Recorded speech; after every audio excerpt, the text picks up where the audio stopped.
Are you alright, Justin? Did I said something wrong? Nag-aalalang tanong ni Castor. I heard the door. I heard the door, Tito Castor. Ang laki-laki na kasalanan ko sa asawa ko. Umiiyak niyang sambit. He remembered her sad face every time he brought a woman into their home, her sleepless night while hearing his infidelity. He shouted at her many times. He was rude to her. He treated her like a slut. He treated her like a slave instead of thanking her for his life. He was beyond evil. Hindi niya alam kung paano siya nakalabas ng mansyon. He was driving his car without direction while uncontrollable tears streamed down his face. His guilt, his regret, his heart was aching for her for all the miserable years she had with him. Paano niya nagawa ang bagay na iyon? Natagpuan na lang niya ang sarili hindi kalayuan sa may lawa. Wala sa sarili siyang dahan-dahang naglakad patungo sa lawa kung saan nagsimula ang lahat. Kung kaya niya lang ibalik ang panahon ay gagawin niya kahit kapalit pa lahat ng kayamanan niya, pati na ang buhay niya. Paano siya babawi kay Angela ngayong wala ito sa tabi niya? He kneeled on the lake while weeping like a child. Kahit na kanina pa siya umiiyak, hindi nun ay iibsan ang nararamdaman niya. I'm sorry. I'm so sorry, Angela. Patawarin mo ako, mi amor. Hindi ko alam na ikaw yun. Hindi ko alam. Please, bumalik ka na sa akin, parang awa mo na. Patawarin mo na ako, mahal ko. He can't imagine the pain she felt while she was watching him doing everything to thank and love Lian for saving him. Yet, he didn't thank his real heroine. The heroine he treated like trash. He was shouting all his might as if it would lessen the pain. But no, it doesn't change anything. Nanghihina siyang napaupo sa damuhan. Please come back to me, mi amor. Madilim na makauwi siya ng mansyon. Pagpasok niya ay nandoon sa salas ang mga magulang niya. His mother ran towards his direction. Pagod niyang sinandal ang kanyang ulo sa balikat nito. I made a mistake, Mom. Anong gagawin ko? He was crying like a lost child inside her arms. Marahan itong hinagod ang kanyang likuran na mas lalo lang na nagpaiyak sa kanya. Stop crying, Justin. We will find her. Hihingi ka ng tawad sa kanya. We will find her no matter what. It hurts so much, Mom. He clutched his chest, but his mother didn't let go of him. She even hugged him as tight as she could. Be strong, Justin. You are a man. You are the pillar of your own family, hijo. You can crumble down. Angela needs you. You may cry because you're hurt, but you will make it. You will make it. His mother's consoling words pierced through his heart. Magpakatatag ka, anak. Tandaan mo, nandito din kami para sa'yo. Isipin mo makakabawi ka pa sa kanya. Doña Luisa was gently wiping his tears kahit na umiiyak din ito. His father also approached him and hugged him for the first time again after a long years since he parted with them, physically and emotionally. Kahit paano naibsan ng kontang kalungkutang nararamdaman niya. Dahan-dahan siyang pumasok sa silid kung saan ang mga magulang ni Angela. He sat on the stool between the two of them. The two of them are still unconscious, which added guilt to his heart. I'm sorry, Ma. Pa, ang laki ng kasalanan ko sa inyong tatlo. Kahit sa ang anggulo tingnan, ay siya ang dahilan kung bakit nagkakaganito ang lahat. Lian wants him back that caused a lot of tragedy. This isn't love anymore but a mere obsession that destroyed all of them, especially those innocent ones. Pinapangako ko pong gagawin ko ang lahat para maibalik ko sa Angela sa inyo. Hindi ako titigil sa paghahanap sa kanya kahit na anumang mangyari. He gave them one last look before he walked out of the room. Sa veranda ay naabutan niya sina Isaac at Ray na nag-uusap. He was also shocked to see that it wasn't just the two of them but Storm, Zeus, Circes, Silas, Tristan and Vincent are also here. Is this a reunion? Pabiro pa niyang sabi para pagaanin ang atmosfera ng paligid. Sort of. Sagot ni Sander at nauna lumapit sa kanya. He was happy to see almost all of his friends. here with him.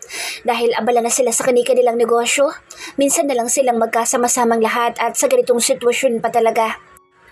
The whole veranda is filled with noises and laughter that comes from his friends, which somehow easy his heavy heart. Kinabukasan ay pumunta silang lahat sa lugar kung saan sumabog ang yate. Some of them joined the divers, especially Isaac and Silas. Vincent joined the two since he's expert in swimming. Yung iba sa kanila ay lumayo sa kalapit na lugar para magtanong, but all of them ended up unsuccessful. Cheer up, dude. We won't stop until we find them. Sander tapped his shoulder. He sighed in defeat. It will be another day without his wife with him, and soon it will be another night of misery. Where are you, mi amor?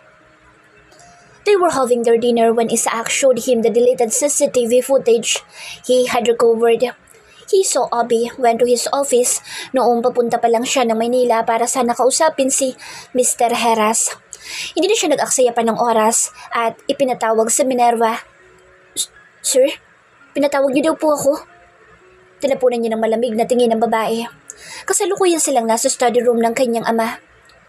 Noong araw na hindi ako pumasok, hindi mo nabanggit sa akin na may bumusita pala sa opisina ko. Panimula niya. Opo sir. Pumunta po si Abby at pinapasok mo sa opisina ko? Ano pumasok sa kukote mo at pinapasok mo siya sa loob? Hinampas niya ang mesa dahil sa labis na galit niya. Halos mapatalo naman sa gulat ang kanyang secretary at namumutlang napatingin sa kanya. Kasi po, sabi niya maghahatid siya ng pagkain niyo. Pinapasok ko po siya kasi best friend po siya ng asawa niyo. Tomet, alam mo bang sa ginagawa mong iyan, nagkakandaletsyo-letsyo na lahat? She got my name stamp, Minerva. A dumb name stamp. Alam mo ba kung gaano kahalaga iyon? All the documents that will be signed under that stamp will be valid. Nanggagalaitin niyang sigaw. Pasensya na po, sir. Hikbi nito. Pinanakitan niya ng mata ang babae. Damn you! Magkakasabot ba kayo? Don't answer me! Stop it, Justin! His mother barged into the office at mabilis na pinalabas sa Minerva bago siya hinarap. Calm down, iho. I will talk to her myself. Abby went home with a smile on her face. Sa wakas, marami na siyang pera dahil sa ibinayad ni Lian sa kanya. Pwede nang hindi mamasukan ang mga magulang niya sa mga velyagang iyon. Nay! Tay! Masigla niyang sigaw at agad na pumasok ng bahay. Nang makita niya ang kanyang ina ay masaya siyang yumakap dito. Nay, may good news ako. Mayaman na tayo. Walang mapagsadlang saya, nabulalas niya. Pero imbes na matuwa ang kanyang ina, ay isang malakas na sampal ang dumapo sa kanyang pisngi. Wala kang utang na loob. Paano mo nagawang kagatin ang kamay ng mga taong nagpapakain sa atin? Marahas na napalingon si Obi sa kanyang nanay Esther na ngayon ay puno ng galit habang nakatitig sa kanya. Walang buhay siyang natawa. Bakit magalit na galit kayo, Nay? Ayaw niyo ba sa ibinalita kong mayaman na tayo? Mas lalo lang nanlisik ang mga mata nito. Mayaman? Asan galing yung perang ipinagmamalaki mo? Sa pagsira ng relasyon ng ibang tao? Bagya siya nagulat. Paano nitong nalaman ang bagay na iyon? Hindi ko po alam ang pinagsasabihin niyo, Nay. Huwag ka na magmaang-maangan pa, Abby. Alam ko na lahat ng ginawa mong kasamaan kay Angela. Napahilamos ito ng muka, gamit ang sariling mga kamay. Nakita ka sa CCTV na ikaw nagnakaw ng name stop na Senyorito Justin. Abby! Marin siyang napapikit. Angela na naman. Wala na bang iba? Ano naman ngayon? Dati nang sira ang relasyon nila kaya huwag mo isisi sa akin kung bakit sila nagkakagulo ngayon. Hindi na niya natapos pa ang iba pa niyang sasabihin nang muling dumapo ang magasupang nitong kamay sa kanyang pisngi. Naririnig mo ba yung pinagsasabi mo? Pamilya ng pinagsisilbihan natin na sinira mo. Bulyaw nito sa kanya. Tuluyan na siyang napaiyak at naiinis na pinalis ang luha sa kanyang pisngi. Bakit ba masyado kayong tapat sa pamilya na yan? Pakiramdam ko wala kayong pangarap na umangat sa buhay. At habang buhay na lang kayo magiging katulong. Walang masama sa pagiging katulong, Abby. Sinabunutan niya ang kanyang buhok dahil sa frustration. Bakit bang ang hirap ipaintindi sa mga ito ang nais niya? Wala nga, pero nakakainis lang. Bakit ba kayo nagtitiis na mamasukan sa kanila? Bakit hindi tayo pumunta ng syudad at doon makapagsapalaran? Alam niyo ba, noon, Labis ako nahihiya tuwing sinasabihan akong anak lang ng katulong ng mga Villaga. Nakakasawang pakinggan, Nay. Paulit-ulit na lang. Pakiramdam ko ang baba ng tingin ng iba sa atin dahil mahirap lang tayo at pilit nakikisiksik sa kanila dahil mayaman sila. At sa tingin mo ba, sa ginawa mo ngayon, hindi ka isang mababang uri ng nilalang? Malungkot siya nitong tiningnan. Mas masahol ka pa sa ahas, Abi. Gusto ko lang naman kayong may ahon sa hirap, Nay. Ayokong habang buhay lang na maging katulong ang mga magulang ko. Hindi mo kami nais iahon sa hirap. Gusto mo lang magmayabang sa iba kaya ka nagkakaganyan. Pinahid nito ang ilang butil ng luha sa sariling pisngi. Kung ang kapalit ng pagiging mayaman natin ay ang paninira mo sa iba, mas mabuti pa magkalimutan na lang tayo. Kalimutan mo nang may pamilya ka at kakalimutan rin namin ng tatay at mga kapatid mo na may anak kaming kagaya mo. Nay! Nangihina niya sambit. Sa kanyang narinig ay mas lalo lang siyang nakaramdam ng galit kay Angela. Dahil lang sa babaeng iyon, itatakwil siya ng mga magulang niya. Walang ibang maririnig sa buong bahay nila kundi ang hikbi nilang dalawa ng kanyang ina. Alam mo bang may kakambal na lalaki sa Angela? Maya-may nagsalita ito matapos ang ilang minutong katahimikan. Bagya siyang natigilan. Alam niya ang bagay na iyon pero hindi ito madalas pag-usapan ng pamilya sa mansyon. At bakit ba nasali na naman sa Angela sa usapan? Lagi na lang talaga itong bida kahit saan. Naririndi na siya. Naiinis siya kung bakit lahat na lang ng tao ay gustong-gusto ang babaeng iyon. Malusog na bata noon sa Angela. Taliwas sa kakambal niyang lalaki. May sakit ito sa puso. Sandali itong tumigil para pahiran ang mga luha sa pisngi. Pagtungtong nila ng 2 taong gulang, binawian ng buhay ang kakambal niya. Magkasing edad kayo at kasalukuyan ka pang bulag ng mga panahong iyon dahil kapansanan mo iyon. Simula nang isilang ka. Nanigas siya sa kanyang kinatatayuan. Parang hindi niya nagugustuhan ang patutunguhan ng usapang ito. Nang mamatay ang anak nila Senyor Crisostomo at Senyora Amira, napagdesisyonan na mag-asawa na ibigay sa iyo ang mga mata ng anak nila. Nang sa ganun kahit wala na si Calix, may maiiwan pa ring alaala ang anak nila. Huminga ito ng malalim. Simula noon nangako ako na kahit anong mangyari, Abi, mananatili ako magsisilbi sa kanila bilang pasasalamat sa kabutihan nila kahit na wala naman silang hinihinging kabayaran. Dahil sa kanila, nakita ng anak ko kung gaano kaganda ang mundo. Nay, pakiramdam niya ay namanhid ang kanyang buong katawan sa revelasyong iyon ng kanyang ina. Ang laki ng utang na loob natin sa pamilyang yun, anak. Hindi ka nila itunuring na iba, Abi. Lahat ng meron sila ibinabahagi nila sa iyo na parang tunay ka rin nilang anak. Hindi ko alam kung saan nagmula ang inggit na nararamdaman mo. Paano mo naaatim na gawa ng masama ang anak ng mga taong walang ibang pinakita sa atin kundi kamutihan lang? Naiiling na sumba ni Nanay Esther sa kanya. Bakit? Bakit yun lang po sinabi? Dahil kagustuhan niyo na mag-asawa. Sino ba ako para suwayin sila? Hindi mo ba nakikita kung gaano ka kapaborito na senyora? Memories of her younger self flashed to her memories. Lagi siyang nasa bahay ng mga Villaga simula ng maliit pa siya. Naalala niyang siya ang unang lagi nakakatikim ng cookies na binibake ni Senyora Amira para sa merienda nila. Binihisan siya nito. Pinag-aral siya kasama sa Angela sa prestihiyosong paaralan. Kahit kailan ay hindi niya narinig na nagalit sa kanya ang ina ni Angela kahit na ilang beses niyang nabasag ang mga mamahaling figurine nito. Kung gaano kabait si Senyora ay ganoon din sa Angela at naiinis siya dahil hindi siya kasimbait ng dalaga. Na kahit anong pang pinilian noon sa babae ay hindi ito kailanman lumaban. Naiinis siya dahil hindi niya ito kayang higitan sa lahat ng bagay. Kahit kailan, hindi nila tayo tinuring na parang katulong. Sobra-sobra pa nga ang ibinibigay nila sa atin. Ngayon nawawala si Senyorita Angela at may posibilidad na hindi na makakabalik pa. Parehong inataka ang mga magulang niya. Tatanungin kita, Abi, masaya ka ba sa ginawa mo? May halaga ba yung perang sinasabi mo kung kapalit niya ng buhay ng mahal nilang anak na ang tingin sa'yo para ng kapatid? Unti-unting rumihistro sa kanyang utak ang lahat ng kanyang ginawa. Bakit ba hindi niya nakita ang mga simpleng bagay na nagpapahiwatig kung gaano siya kahalaga sa pamilyang kinaiinisan niya? Bakit ba hinayaan niya ang sarili na kainin siya ng inggit? Hindi niya napigilang mapahagulhol ng iyak. Nasasaktan siya at higit sa lahat nahihiya. Ngayon niya naisip kung gaano siya kasamang kaibigan kay Angela. Patawarin niyo ako, Nay. Tuluyan na siyang bumagsak at napaluhod sa sahig. Hindi ka sa akin dapat humingi ng tawad, Abby. Doon sa mga tao kung saan ka nagkasala, humingi ng tawad. Makakaalis ka na. Mabilis na tumalikod si Nanay Esther sa gawin niya at pumasok sa loob ng silid. Nais niya manghabulin ng ina. Wala siyang lakas ng loob na gawin iyon. Napatingin siya sa hamba ng pintuan ng kanilang maliit na kusina. Nandoon ang kanyang tatay na mukhang kanina pa nakikinig sa usapan nila at dismayadong nakatingin sa kanya. Bahagya itong napailing at tinalikuran din siya. Wala siyang ibang nagawa kundi umalis ng bahay nila at tumakbo palayo. Hindi siya karapat-dapat na tawagin nilang anak. Masama siyang tao. Sobrang sama. What do you mean they are transferred? Gulat na tanong ni Leah na makarating siya sa ospital. She went there to check on Angela's parents' condition, but she was shocked upon learning the truth that they are not here anymore.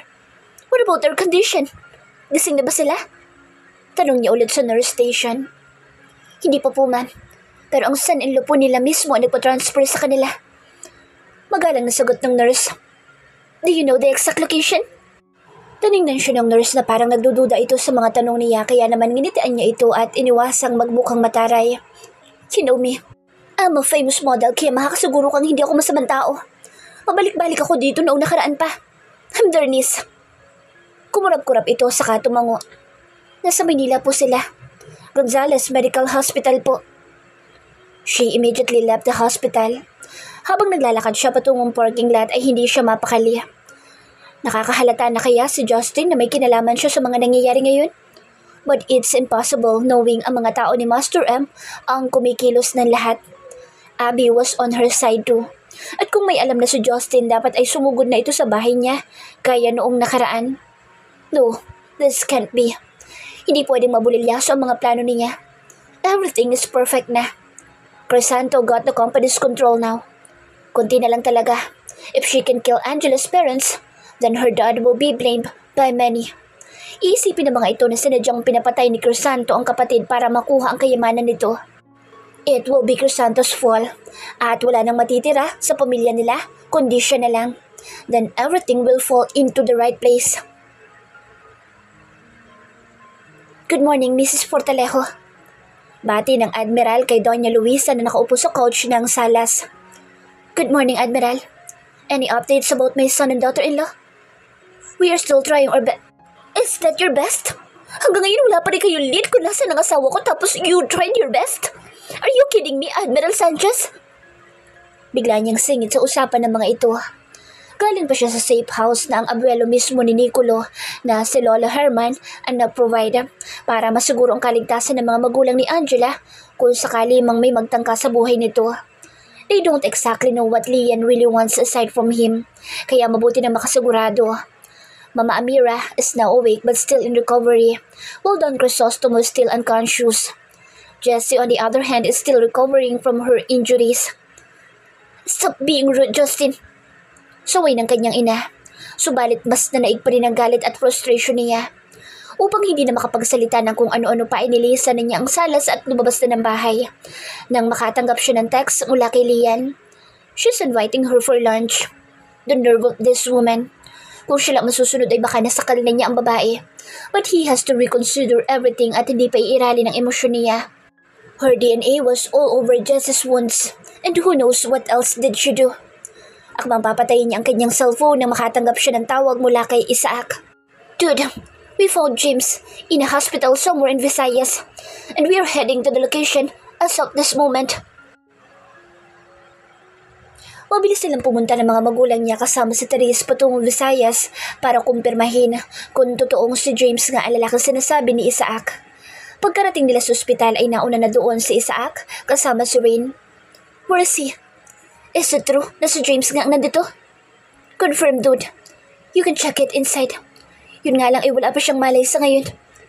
Sagot ni Isaac. Nauna nang pumasok ang mga magulang niya. kasama si Therese, habang siya ay nagpaiwan sa labas para kausapin ang mga kaibigan niya. What about my wife? Hindi ba sila magkasama dalawa? Puno ng pag-aasam niyang tanong. Malakas na napabuntong hininga si Isaac at umiling. They are not together, dude. Mag-isa lang si James na nakita na isang mangingisda. Medyo may kalayuan mula sa sumabog na yate. Napasabunot siya ng buhok. It's not that he's not happy that his brother was found, pero he was hoping that Angela is with him since he was the last person who was with her before they left Santa Catalina. Dahan-dahan siyang pumasok sa silid ng kanyang kapatid. Naabutan niya ang kanyang mommy at nakababatang kapatid na humahagulhol ng iyak, samantalang tahimik na nakamasid ang kanilang ama at mukhang malalim ang iniisip. Kita pa niya ang paggalaw ng panga nito, tanda ng matinding galit para sa nangyari sa kapatid niya. Nang pumasok ang doktor ay siya ang humarap dito. How is he, Doc? Inayos muna nito ang salamin bago sumulyap sa kapatid niya. Thankfully, he was now stable, Mr. Fortalejo. But why is he still unconscious? It's because of the medicine. May tama siya ng baril sa bandang balikat pati na rin sa likuran. Mabuti na lang at hindi tumama sa kanyang baga ang bala dahil kapag nagkataon, there is a big chance he won't survive. Ani ng doktor. Mas lalo lang siyang kinabahan. James is shot, so there is a possibility that his wife was also shot. No, hindi siya dapat na mag-isip ng masama. Angela is fine. She should be fine. It took a few hours bago tuluyang nagising si James. Agad naman itong kinausap ng kanyang ina. How are you feeling, anak? Mom? Bahagya pa itong nagulat nang makita ang kanilang ina. Inilibot nito ang tingin sa paligid bago bumalikwas ng bangon. Subalit agad ding bumalik sa higaan at napanguwi sa sakit. Just lie down, James. Hindi pa magaling ang mga sugat mo. Si Angela, Mom. Nasaan siya? Same question, James. Nasaan ang asawa ko? Malamig ang boss niyang tanong. Kanina pa siya nagtitimpi sa sobrang inip kung kailan ito magigising nang matanong niya na ang tunay na nangyari. Calm down, Justin. Hindi pa magaling ang kapatid mo. Saway naman ang kanilang ina. Bahaw siyang natawa. At kailan ko patatanungin yan? Kapag wala na akong pag-asang makita ang asawa ko? Sarkastiko niyang tanong. Saka nilapitan ang kapatid niya at hinablot ang hospital gown nito. Answer me, James. Ano nangyari kay Angela? Nasaan ang asawa ko? Bakit hindi mo siya kasama? Nagigigil niyang tanong. His mother immediately removed his hand from the hem of James' hospital gown. Stop it, Justin! How can you be so heartless? Hindi mo nga naitanong sa kapatid mo kung okay lang ba siya? Umiiyak na awat ng kanyang ina. Kagat ang pang-ibabang labi, napayuko na lang siya. He was so damn frustrated right now. It's been days magmula nang mawala ang asawa niya and yet, he didn't have any idea where she is right now or if she's fine or not. I'm sorry.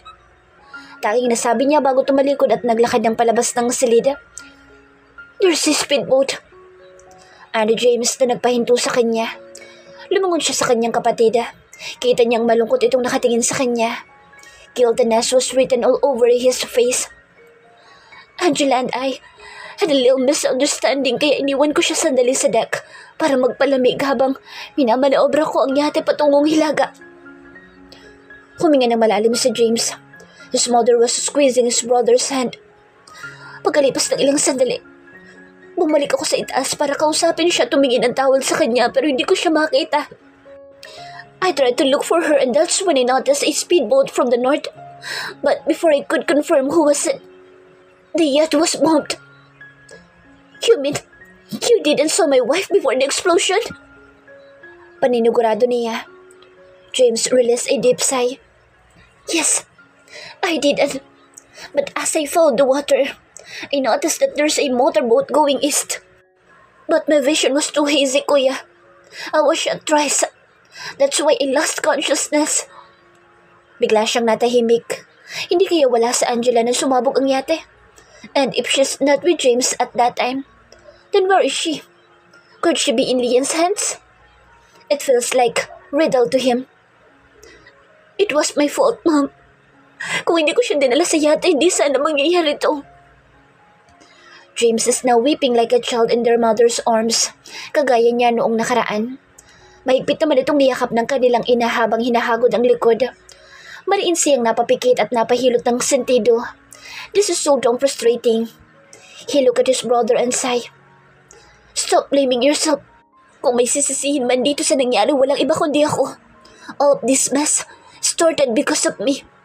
That's why I'm gonna end this myself no matter what. May diin niyang wika at agad na lumabas ng salida. Sa labas ng pinto ay nakita niyang nag-aabang na pala sa kanya ang dalawa. Marahil ay narinig din ng mga ito ang naging pag-uusap nila. What do you want to do now, Justin? Tanong ni Isaac. I need men. Someone to look at Lian's movement. I need to get a hold of Obi too. She's one of the keys to bring down Lian. Seryoso niyang saad. Tumango naman ang lalaki. So much that he wanted to stay with his brother at the hospital. Alam niyang mas marami pang mahalagang bagay ang dapat niyang gawin para matapos na lahat ng ito. He can't rest, not until he gets his wife back. And serve the justice they deserve. Malakas ang kutob niyang buhay ito. Another day had passed. Kasalukuyan silang nasa mansyon ni Isaac. Luckily, Rain's mental condition is stable as of the moment. Kaya nakakatulong ito ng malaki sa kanila dahil kapag sunumpong ang lalaki, malamang wala ito sa tabi nila. Naibagsak niya ang tablet dahil sa hindi magandang balita na nabasa niya. Almost a lot of news pages ang nagsasabing patay na ang asawa niya, which irritated him. But what caught his attention is the news na tumakbo si Jessie at nakipagtanan sa kasintahan nitong mahirap lang. Who the hell did spread this cheap fake news? The last time he checked, Jess is secretly dating Solomon Madrid. Napalingon siya kay Manang Solomon na papalapit sa kanilang gawi. Mukha na naman itong hindi mapakali, kaya sigurado siyang importante ang pakay nito. Speak, Manang. You like someone who hasn't pooped for 5 days. Masyado kang balisa. Nailing niyang puna. Kasi senyorito, may gusto ko mausap sa inyo pero hindi ako sigurado kung ayos lang sa inyo. Panay pa ang lingon nito sa labas. Tell me, who it is? Si Louie Almendas daw po ang pangalan niya. Gusto niya daw po kayo makausap. Importante daw po. Umigting ang kanyang panganang marinig ang pangalan ng demonyo lalaking iyon. Akala niya inalumpo na ito. Nakakalakad pa pala ito at dito pa talaga sa mansyon niya nagpunta. Napakuyom siya ng kamao. Nung una ay napipigilan pa niya ang kanyang sarili dahil nandito sa tabi niya ang asawa niya, but today is different. He is frustrated and there's a big possibility that he might kill him because of his madness within.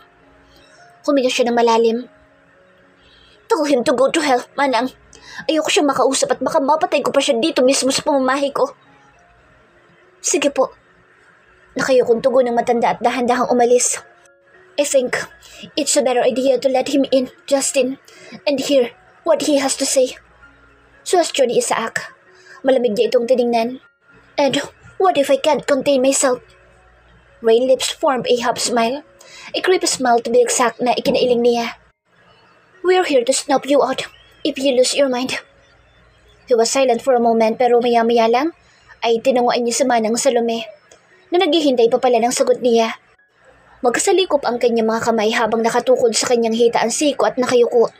Maya-maya lang ay nakarinig na siya ng mahinang yabag. He's sure that it was Louie. Nang hindi ito agad nagsalita ay matalim ang kanyang mga matang nag-angat ng tingin sa lalaki. He still has bruises on his face. Resulta ng pambubugbog niya dito noong nakaraan. Now that he is facing him, mas lalo lang nag-aapoy ang galit niya. His wife is too good for this man, yet he still has the guts to betray her after all the kindness she showed him. Hindi ba't ganun ka rin? Ano bang pagkakaiba yung dalawa? His mind shouted, dahilan para ipilig niya ang kanyang ulo at mariin siyang mapapikit. Talk. I'm giving you only a few minutes at kapag hindi ko nagustuhan ang sasabihin mo, I'm gonna shoot you, Almendas. He said with all the determination in his eyes. Minsan na siyang nakapatay noong nakaraan. Doing it again is now easier lalo na't galit na galit siya. Sir, patawarin niyo po ako sa lahat. Mahina nitong bigkas at napaluhod sa harapan niya. Marahas siyang napatayo. Taas baba ang kanyang paghinga dahil sa puot na kanyang nararamdaman. Tawad? Pagkatapos mong pakialaman ng asawa ko, hihingi ka ng tawad sa akin? Ginagago mo ba ako? Halos pasigaw niyang wika. Louie stayed his head hung low. Noong gabing umiiyak po si Ma'am Angela sa garahe. Nilapitan ko po siya at inalo. Ipinagmaneho ko po siya. Plano ko po talaga siyang dalhin sa club at lasingin para maisakatuparan kong plano ko, pero siya na mismo nag-utos sa akin. Nadalhin ko siya doon. Nalagyan ko po ng pampatulog ang iinumin niya. Nasa ganoon ay mabilis ko siyang madala sa hotel at doon gawin ang bahala ko na... Stop! Malamig niyang wika. Ayaw niyang marinig ang kababuyang ginawa ng demonyong ito. He was talking to him like he wanted him to picture out kung paano nito pinagsamantalahan ang walang kamalay-malay niyang asawa. Bahala ko siyang... I told you to don't stop! He shouted in rage. The next thing he knew, 3 loud gunshots roared all over the place as blood gushed on Louis' wound. What the hell, Rain? Why did you do that?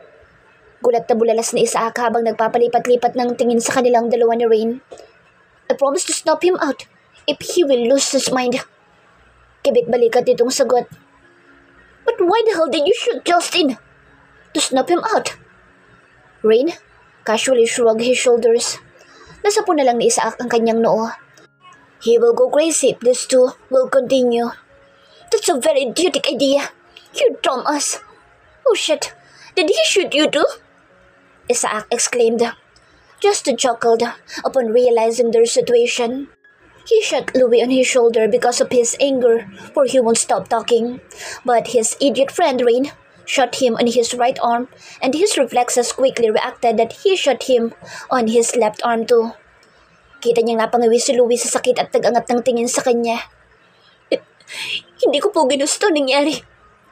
Napilitan lang po akong gawin iyon para sa buhay ng nanay ko. Maniwala po kayo na wala pa akong ginawang masama kay Ma'am Angela.